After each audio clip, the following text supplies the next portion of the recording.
Ziekenhuis de Sionsberg met verder als polykliniek. Er worden lietse chirurgische ingrepen dienen, maar de acute zorg verdwijnt voor een pad, omdat het ziekenhuis nachts dicht gaat.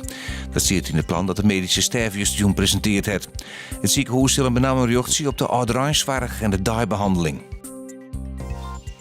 Het nieuws dat de definitieve geen AZC komt in Ries wordt met mengde gevoelens ontvangen. Dat zei de werkgroep Ries. De gemeente de Frieske Marden en het COA maken juist bekend dat de plan net teruggaan.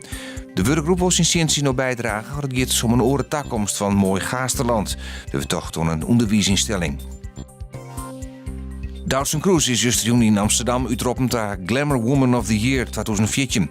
Het is de eerste keer dat de prijs in Nederland uitreikt wordt. Het modetijdschrift Glamour zocht Doutzen als een voorbeeld voor de moderne vrouw. Een vrouw met allure, kracht en stil, maar vooral als iemand die het voor een oor. De monumentale koepelkerk in Ljouwert is vrijwel verkocht. De mogelijke keeper is een Snitserbelisser, Tjalling Rollema. Die is eigenaar van Emma Staten, het jerdere PEB-gebouw. Rollema zou de koepelkerk een podiumfunctie aanwollen en Emma Staten en de kerken met elkaar verbinden. Joen droeg en flinke opklarings. Het wordt 3 graden en er is kans op frost en de groen. Vannacht dan in de bewolking volgt er Rijn. De westenwind is het ontstwarmheftig. Morgen bewolking, Rijn, maar ook droge periodes.